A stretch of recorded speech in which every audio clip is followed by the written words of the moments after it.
Spiritual fruit. Spiritual fruit that brings revival. Dan pada bagian yang kedua ini saudaraku kita akan berbicara tentang buah roh yang kedua. Kita akan berbicara hari ini tentang satu topik yang namanya sukacita. Yang mengerti katakan amin. Tapi sebelum saya masuk ke sana saudaraku, saya ajak saudara buka di dalam Lukas pasalnya yang ke-13 terlebih dulu. Lukas pasalnya yang ke-13 ayatnya yang ke-6 kita akan baca bergantian. Saya bacakan ayat yang ke-6, saudara baca ayat ke-7, kita gantian sampai ayat yang ke-9. Kita baca bersama-sama. Yang sudah ketemu katakan amin. Saya bacakan bagi saudara. Lalu Yesus mengatakan perumpamaan ini. Seorang mempunyai pohon ara yang tumbuh di kebun anggurnya. Dan ia datang untuk mencari buah pada pohon itu. Tetapi ia tidak menemukannya. Ayat 7 dengan suara keras. Lalu ia berkata kepada pengurus kebun anggur itu.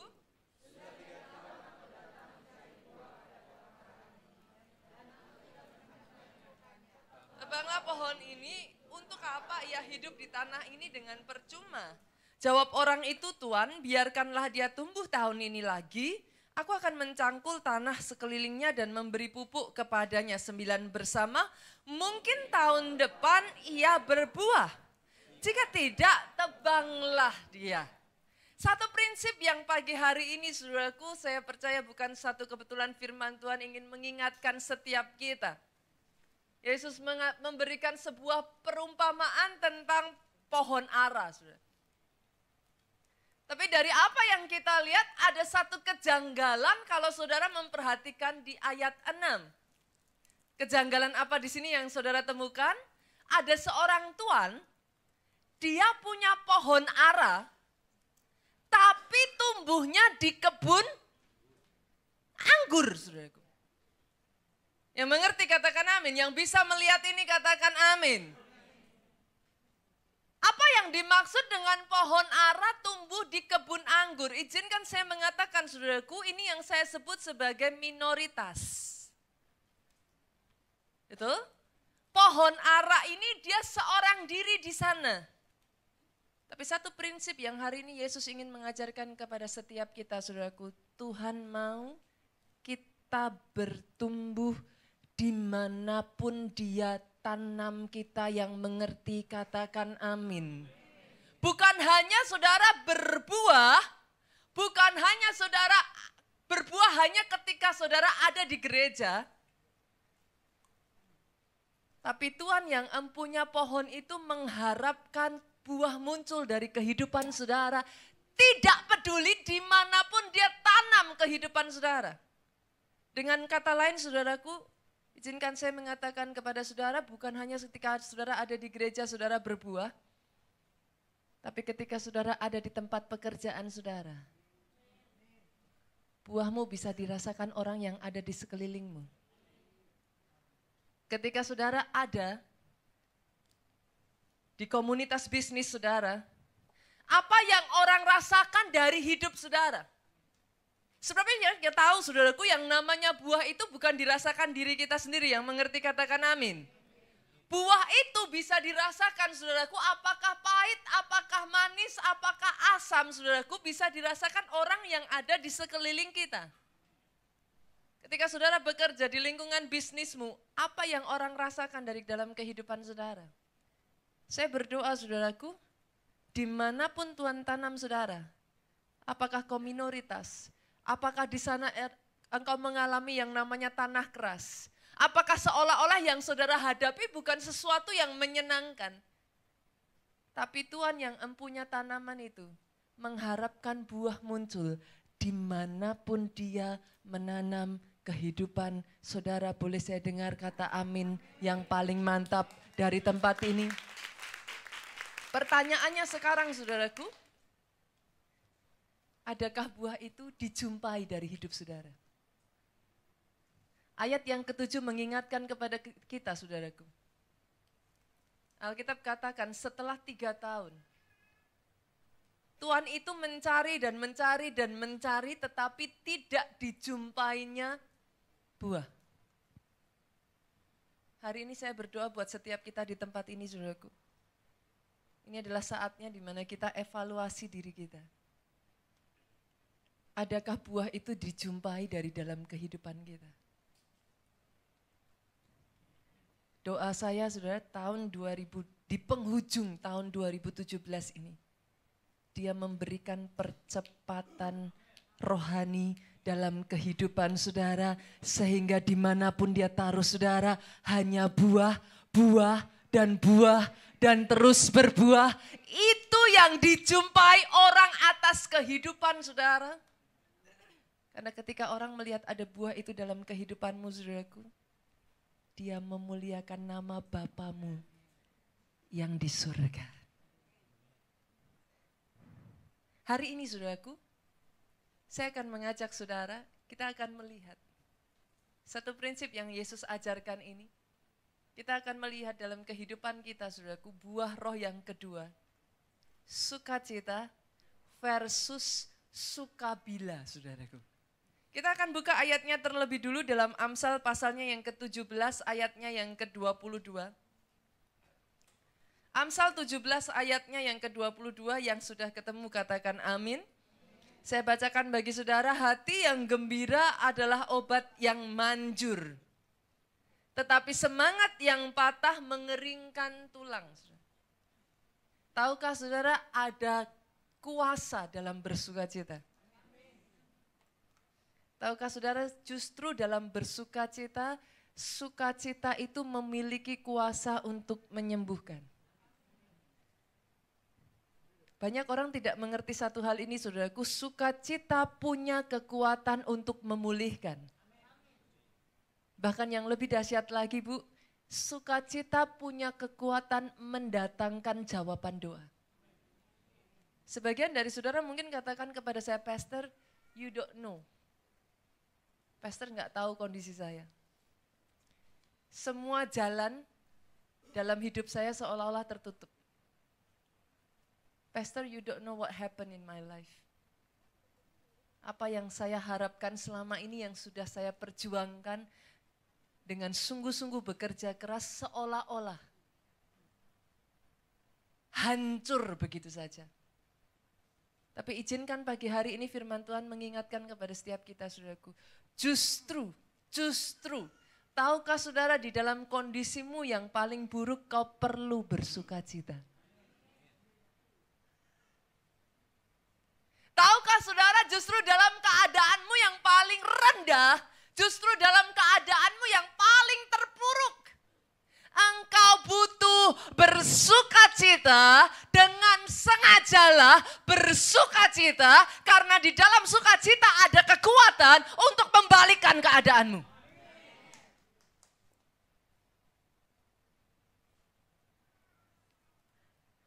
Jangan izinkan iblis memanipulasi sukacitamu, saudaraku. Karena hari-hari ini, iblis memanipulasi sukacita banyak orang menjadi sukabila, saudara. Apa yang saya maksud dengan sukabila, saudaraku? Engkau hanya bisa bersukacita bila. Hanya bisa bersukacita, Pak, jika kondisi baik-baik saja. Hanya bisa bersukacita ketika semuanya ada di dalam berkat Tuhan. Hanya bisa bersukacita ketika apa yang saudara harapkan menjadi kenyataan. Tapi izinkan saya berkata kepada saudara, jangan izinkan iblis memanipulasi sukacitamu, saudaraku. Tapi justru sekali lagi dalam kondisi terburuk seolah-olah berat sekali bagi saudara untuk bersukacita. Justru dalam kondisi di mana saudara tidak lihat adanya kebaikan dari apa yang diizinkan Tuhan terjadi atas hidupmu, sengajalah bersukacita. Karena sukacita yang sedemikian ini, saudaraku, yang akan mengubahkan kehidupanmu. Memulihkan keluargamu. Membangkitkan kembali semangat hidupmu. mendatangkan jawaban doa itu turun atas kehidupan saudara. Saya berdoa setiap jemaat di tempat ini, sukacita yang saudara miliki seperti sukacita yang dimiliki oleh Habakuk. Oh, ini jenis sukacita yang superior, saudara. Kita buka, kita lihat seperti apa sukacita Habakuk. Apa yang membuat Habakuk bersukacita? Kita buka, saudaraku. Habakuk pasalnya yang ketiga. Habakuk pasalnya yang ketiga, ayatnya yang ke-17 sampai ayatnya yang ke-19. 3 ayat ini, saudara. Saya baca ayat 17, saudara baca ayat 18, 19, kita baca bersama-sama 2, 3. Sekalipun pohon ara tidak berbunga, pohon anggur tidak berbuah, hasil pohon zaitun mengecewakan. Sekalipun ladang-ladang tidak menghasilkan bahan makanan, kambing domba terhalau dari kurungan, dan tidak ada lembu sapi dalam kandang. 18, saudara baca dengan suara keras. Namun aku akan bersorak-sorak di dalam Tuhan, berkarya di dalam Allah yang menyelamatkan aku. 19, bersama Allah Tuhanku, Ia kekuatanku. Ia membuat kakiku seperti kaki rusa.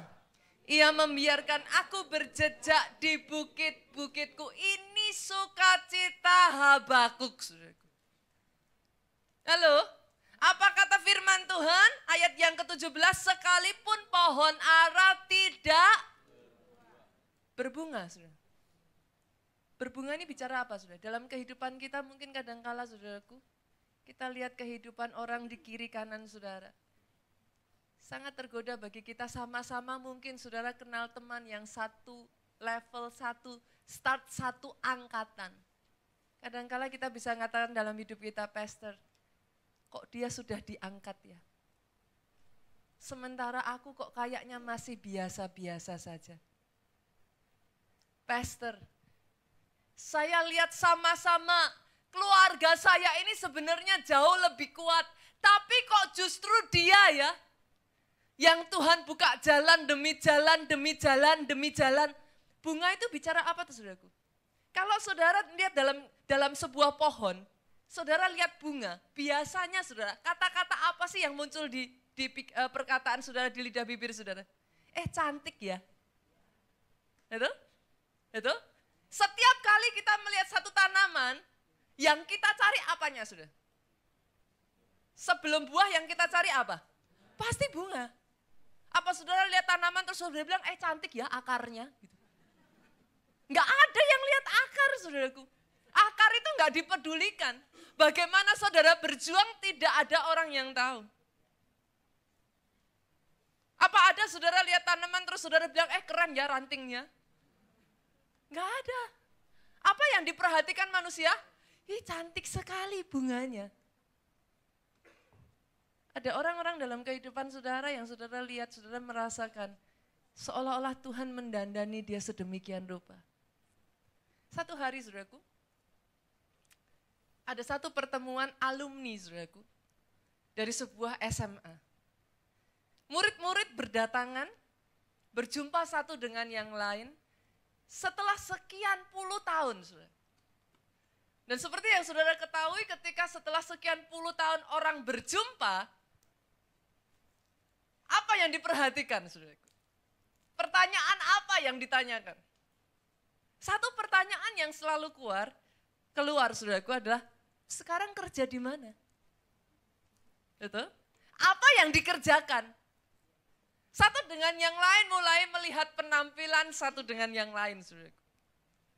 Dan di dalam pembicaraan ini, saudaraku, seorang guru melihat hal tersebut, dia memperhatikan ada sebagian murid-murid yang mulai, saudaraku, mengundurkan diri, saudaraku, pelan-pelan, menjauhkan diri dari percakapan, seolah-olah ada di pojok, saudaraku, diam tanpa ada teman-teman yang mengajak bicara. Sementara ada murid-murid lain, saudaraku, yang menjadi bintang, menjadi buah bibir, diajak bicara oleh semua teman yang ada di sekelilingnya.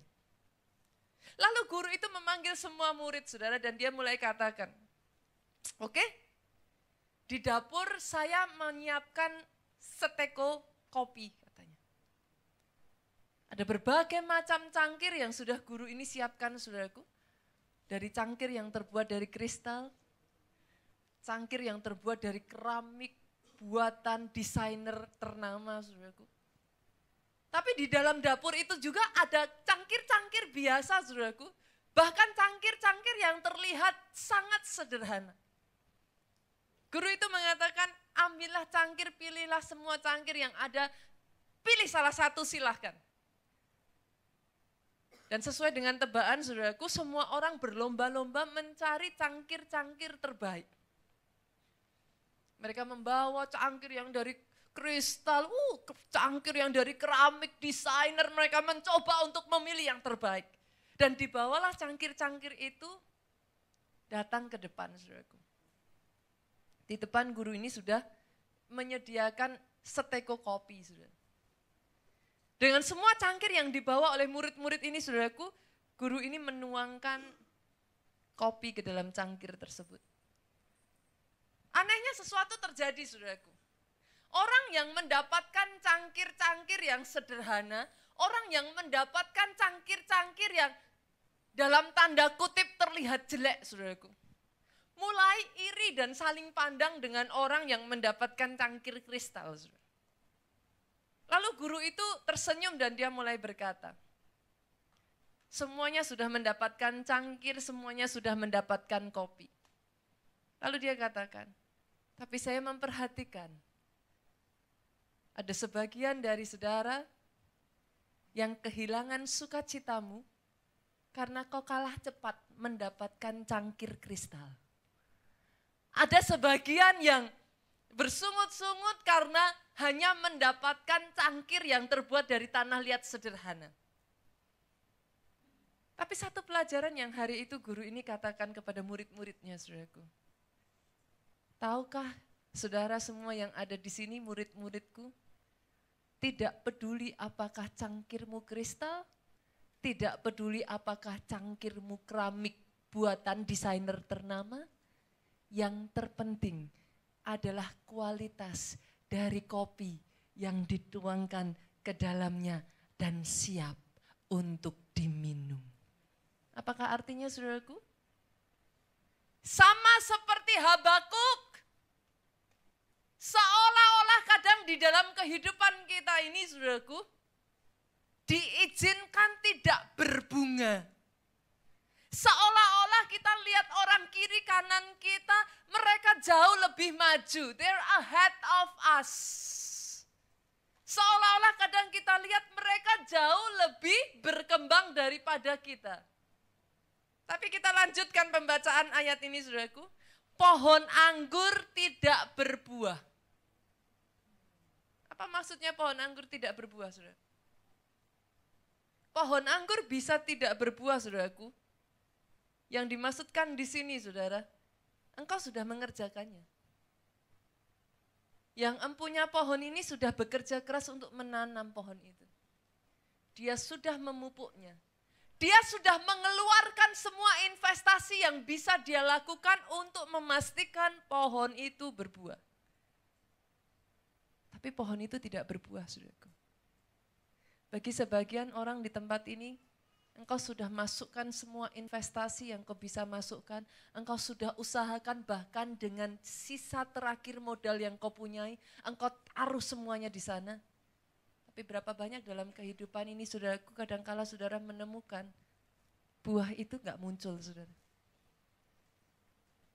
Atau sebagian dari saudara kau harapkan 200 tapi yang kau terima hanya 100.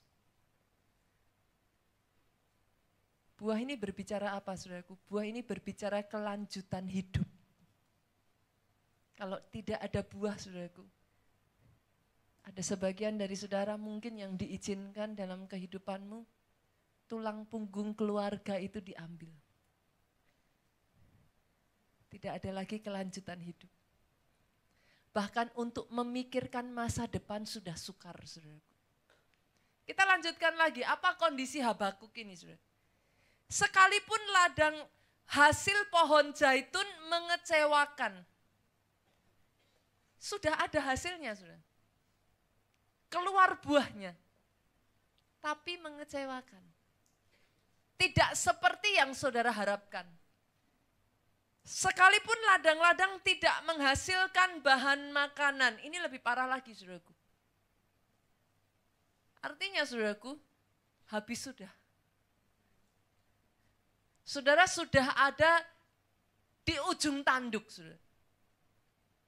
Kambing domba terhalau dari kurungan dan tidak ada lembu sapi dalam kandang.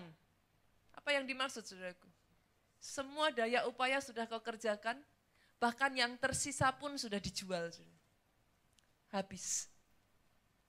Kira-kira dari semua deskripsi yang saya bacakan ini, saudaraku, adakah alasan yang membuat Habakuk bisa bersukacita, Pak?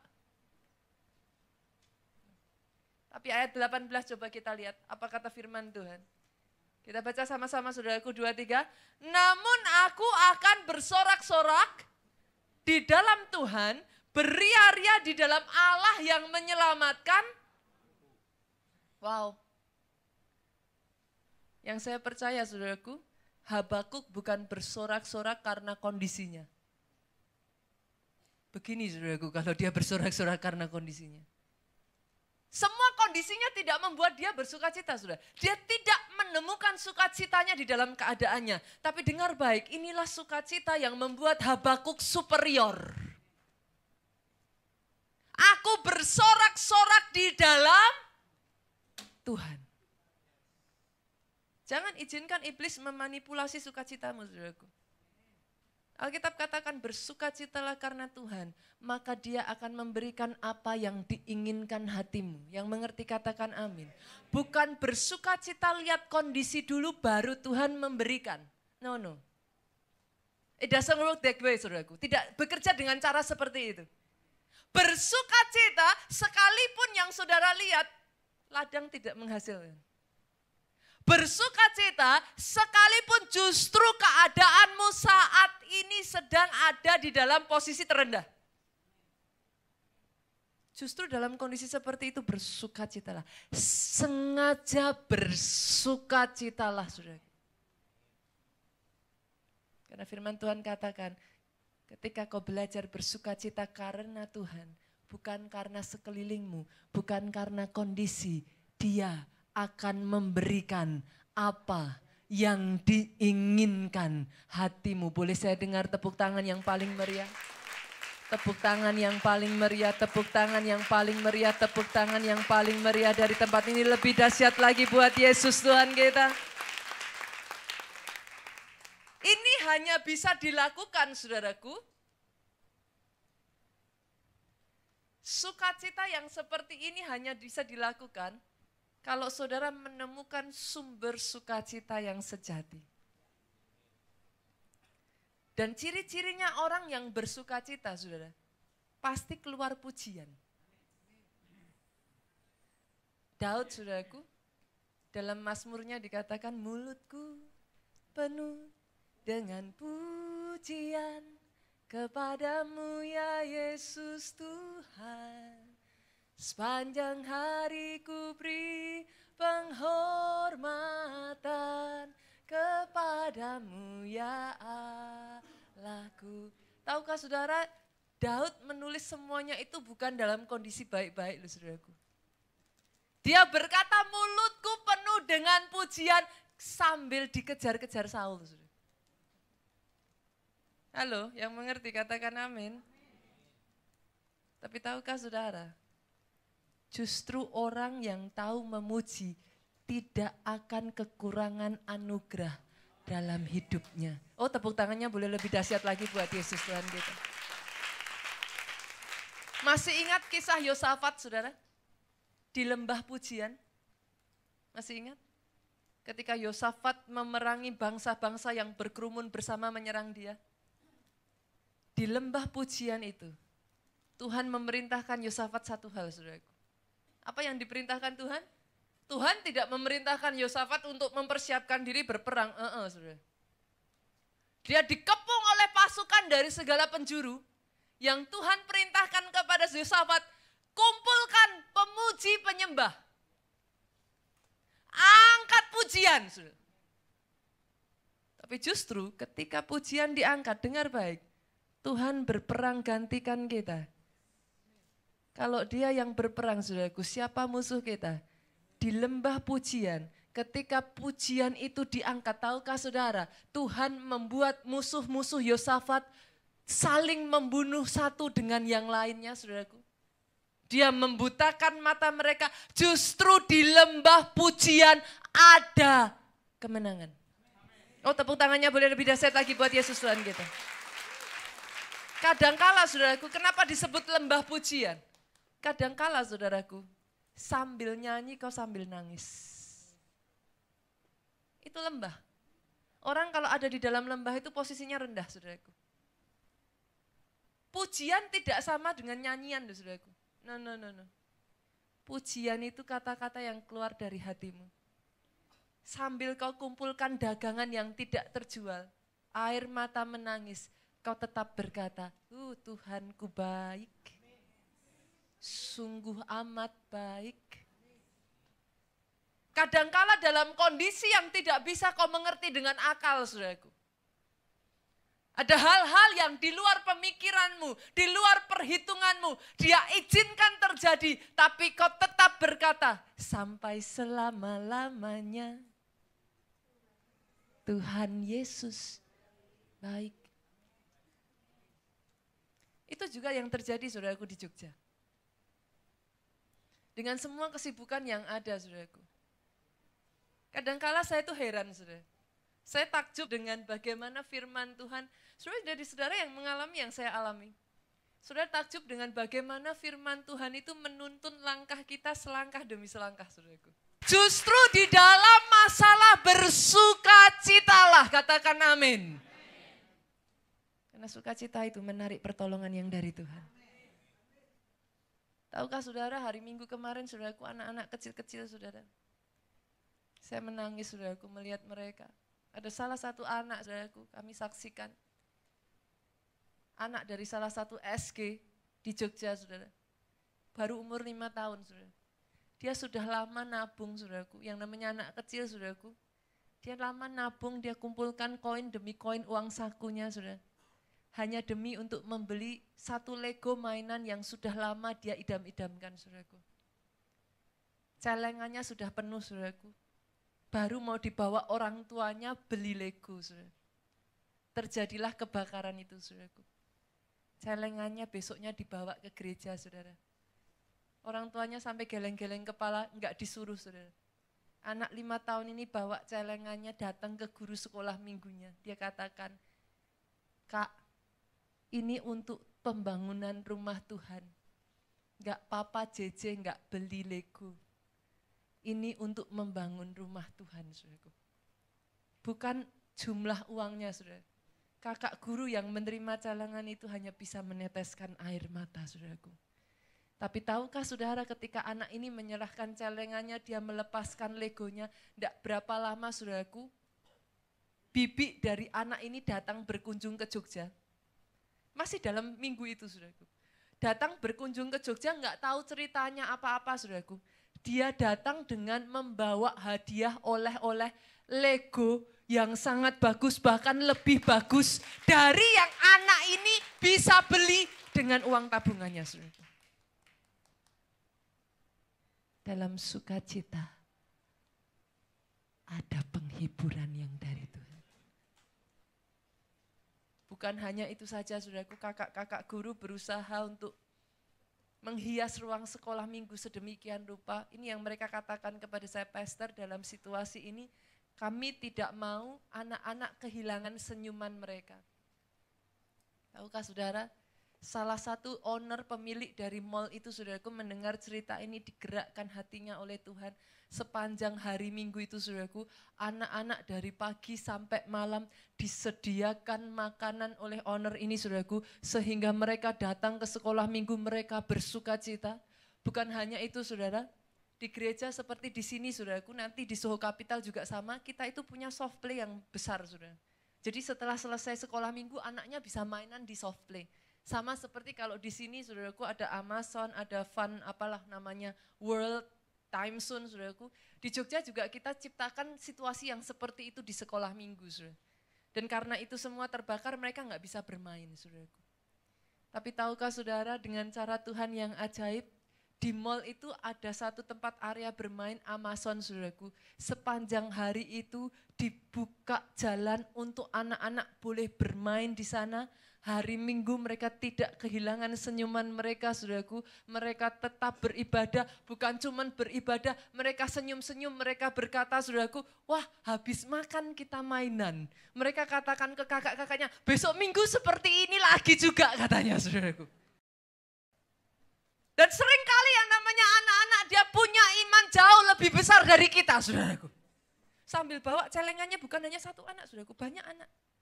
Kita bahkan belum mengumumkan janji iman sama sekali nggak ada, saudara. Ini anak-anak kecil sudah pada bawa celengannya sendiri-sendiri, saudaraku.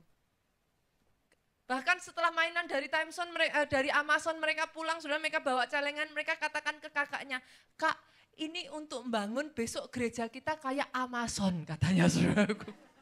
Oh, kita kasih tepuk tangan yang meriah buat Yesus Tuhan kita. Mujizat demi mujizat Tuhan bukakan demikian rupa, saudaraku.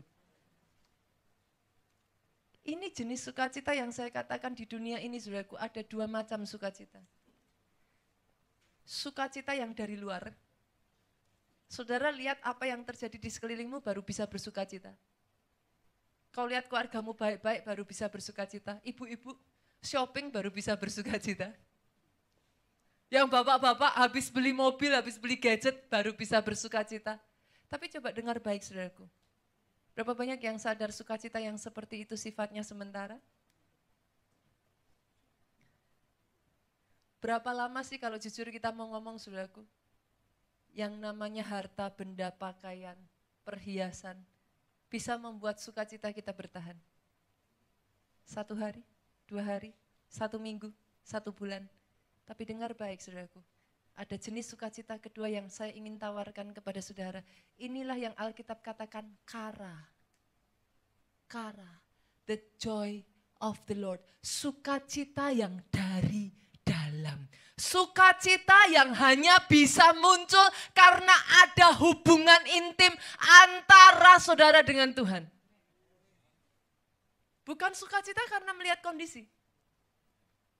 Bukan sukacita karena apa yang dilihat mata kita. Oh, yang dilihat mata kita mengecewakan, saudaraku. Ada waktu-waktu di mana dalam hidup saudara ada pertanyaan-pertanyaan muncul dan tetap menjadi misteri. Kenapa Tuhan izinkan semuanya misteri? Tapi sukacita yang satu ini, sukacita yang muncul karena hubunganmu dengan Dia. Ini sukacita yang asli. This is the real joy, Pak. Pastor, sama seperti Abraham, saudaraku. Janjinya Tuhan itu besar, Pastor, dalam hidup saya. Apa janji Tuhan dalam Abraham, saudaraku? Dia akan menjadi bapak banyak bangsa. Tapi Pastor, kenyataannya, remanya sih boleh bapak banyak bangsa, saudara. Kenyataannya, anak aja enggak punya. Yang mengerti katakan amin. Mungkin ini saat ini yang saudara alami. Tuhan janji akan berkati bisnismu, Tuhan janji akan angkat engkau di antara semua saudaramu. Tapi yang saudara lihat berbeda dari janji Tuhan. Dengar baik, saudaraku, ketika Abraham kehilangan sukacitanya, janji itu tidak bisa digenapi. Tapi Alkitab katakan, sekalipun tidak ada dasar untuk percaya, Abraham tetap percaya hal itu diperhitungkan sebagai kebenaran. Sukacita yang sedih, saudaraku, hanya bisa muncul karena ada iman. Maafkan saya, saudaraku. Tuhan tidak menolong saudara karena masalahmu. Maafkan saya, Bu. Bukan karena saudara menangis karena masalahmu dia turun tangan. Bukan karena kita berteriak, Pak, dia turun tangan. Tuhan bekerja di mana dia lihat ada iman. Iman itu yang menggerakkan tangan Tuhan untuk bekerja. Hanya orang yang ada iman di dalam hidupnya, yang bisa melihat sekalipun, tapi tetap bersuka cita. Boleh saya dengar tepuk tangan yang paling meriah dari Yesus, buat Yesus Tuhan kita. Dan sukacita yang seperti itu memaksa Tuhan bergerak, saudara. Oh, integritasnya Tuhan tidak bisa tidak, dia harus bergerak. Ketika melihat iman yang seperti ini, ketika dia melihat orang yang sekalipun sudah mengalami masalah demi masalah, tetap bangkit imannya, bisa bersukacita, memuji-muji Tuhan, bisa memuliakan nama Tuhan. Integritasnya Tuhan tidak bisa tidak, saudaraku. Langit dan bumi boleh lenyap, firman-Nya tetap, saudara. Kalau dia temukan yang seperti ini, dia harus bertindak. Masih ingatkah saudara satu perkataan Yesus? Bila dia datang kedua kalinya, masih ditemukankah, adakah iman di bumi ini? Iman yang seperti ini, yang menggoncangkan dunia, saudaraku. Ini iman yang tidak masuk akal, saudara. Orang tidak paham, karena tidak ada alasan untuk bersukacita. Tapi tetap bersukacita. Ini iman superior, saudaraku, yang dimiliki Rasul Paulus bersama dengan rasul-rasul yang lain, saudaraku. Bersukacita ketika pikul salib sekalipun. Kita buka ayatnya ya, saudara, kita lihat. Kisah Rasul pasalnya yang ke-5, ayatnya yang ke-40 sampai ayatnya yang ke-41. Mereka memanggil rasul-rasul itu lalu menyesah mereka dan melarang mereka mengajar dalam nama Yesus. Sesudah itu mereka dilepaskan. 41, ini luar biasa sekali, saudaraku. Rasul-rasul itu meninggalkan sidang mahkamah agama dengan bersedih hati. Dengan patah semangat. Apa, saudaraku? Dengan gembira. Karena mereka telah dianggap layak menderita penghinaan oleh karena nama Yesus. Wow. Ini sukacita pikul salib, saudara. Halo.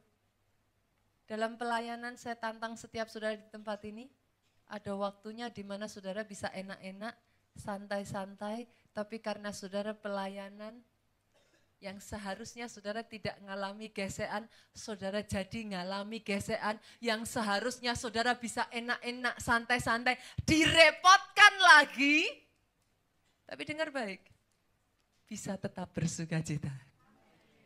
Halo para pelayan Tuhan di tempat ini. Ada gesekan, ada masalah, tidak kehilangan sukacita. Inilah yang namanya sukacita yang superior, saudaraku. Sukacita di dalam memikul salib, tapi dengar baik, saudara. Yang seperti ini Alkitab katakan, upahmu besar di surga. Hari ini, saudaraku, saya tantang setiap saudara. Mungkin ada sebagian saudara yang hari-hari ini kondisi saudara membuat sukar bagi saudara bersukacita. Satu hari, saudaraku, saya undang pemain musik boleh maju ke depan, bantu saya. Ada seorang ibu kaya, saudaraku. Dia menjinjing satu tas bermerek, saudaraku, memakai perhiasan-perhiasan yang begitu rupa, saudaraku. Dia datang ke seorang dokter psikiatri, saudara, karena dia merasa begitu tertekan. Dia katakan kepada dokter ini, dok, saya merasa hidup saya itu berat sekali, dok. Saya tertekan, saya depresi. Saya merasa hidup sudah tidak ada artinya. Dokter itu tersenyum, saudaraku. Dia tidak memberikan nasihat apapun, dia tidak melakukan apapun, dia hanya memanggil salah satu pekerja bersih-bersih, saudaraku, yang ada di gedung itu. Dia panggil Bu Ana, saudara, namanya ibu ini dia panggil masuk, saudara. Dan dokter ini katakan kepada Bu Ana, ceritakan, kenapa engkau selalu bersukacita? Bu Ana ceritakan, rupa-rupanya di gedung tempat ibu ini bekerja, dia itu terkenal sebagai salah satu pekerja yang selalu bersukacita. Sampai-sampai orang melihat ibu yang satu ini dan berpikir, dia itu dapat apa sih? Kok hidup rasanya penuh dengan sukacita, dikasih apa sih? Dokter ini katakan kepada ibu pekerja ini, ceritakan Bu, apa yang kamu dapatkan sampai kamu bisa bersukacita seperti itu. Lalu ibu ini tersenyum, saudaraku, dan dia berkata, Dok, sekian tahun yang lalu suami saya meninggal karena sakit kanker. Sejak saat itu ekonomi keluarga kami hancur. Saya yang tadinya adalah seorang ibu rumah tangga, saya harus bekerja banting tulang untuk mencukupi kebutuhan keluarga kami. Karena sejak suami saya masih hidup, saya tidak pernah bekerja. Saya hanya tahu suami saya selalu mencukupi kebutuhan keluarga kami. Jadi saya tidak punya skill apa-apa, Dok. Itu sebabnya apa yang saya bisa kerjakan, itu yang saya kerjakan. Saya bekerja sebagai seorang tukang bersih-bersih karena hanya ini skill yang saya punya. Ibu ini kaget, saudaraku, ibu kaya tadi kaget, dan dokter ini terus bertanya, lalu apa yang terjadi atas hidupmu sekarang? 3 bulan setelah kematian suami saya, Dok, anak saya pun meninggal karena tertabrak truk. Anak satu-satunya yang saya punya, Dok. Harapan saya setelah saya ditinggal mati oleh suami saya. Tapi itu pun diambil oleh Tuhan. Ketika itu terjadi, Dok, ibu ini katakan, saya untuk menyusul suami dan anak saya. Saya sudah berpikir untuk mengakhiri hidup saya dan menyelesaikan semuanya. Ketika suami saya meninggal, dia katakan, saya masih berpikir saya berjuang demi anak saya. Saya berjuang supaya anak saya nanti satu hari jadi orang. Tapi ketika saya ditinggal mati oleh anak saya berpikir, buat apa saya lakukan semuanya ini? Dunia saya runtuh. Ibu ini bercerita, saudaraku, satu malam dia berjalan, saudaraku, kembali pulang ke rumahnya di sebuah flat kecil yang sederhana, saudaraku. Di perjalanan pulangnya itu, saudaraku, dia bertemu dengan seekor kucing kecil, saudara. Entah bagaimana kucing ini terus mengeong dan mengikuti ibu ini, saudara. Kucing ini bergeser-geser, dia seolah-olah berusaha untuk minta diperhatikan ibu ini. Dan melihat hal itu, saudaraku, ibu ini membawa kucing ini ke rumahnya. Dia semangkok susu. Dan ibu ini berkata, untuk pertama kalinya dalam hidupku, sejak kejadian itu, malam itu, aku bisa tersenyum. Lalu ibu ini berpikir, saudaraku, kalau memberi minum secangkir semangkok susu untuk seekor kucing bisa membuat aku tersenyum. Mungkin jika aku tidak memikirkan masalahku dan berpikir untuk memberikan sukacita dalam kehidupan orang yang ada di sekelilingku, dari situ aku juga akan menemukan sukacita.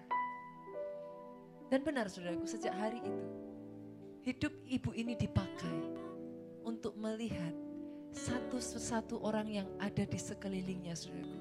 Seorang yang sudah ditinggal mati keluarganya, tidak ada teman, tidak ada orang yang mengurus.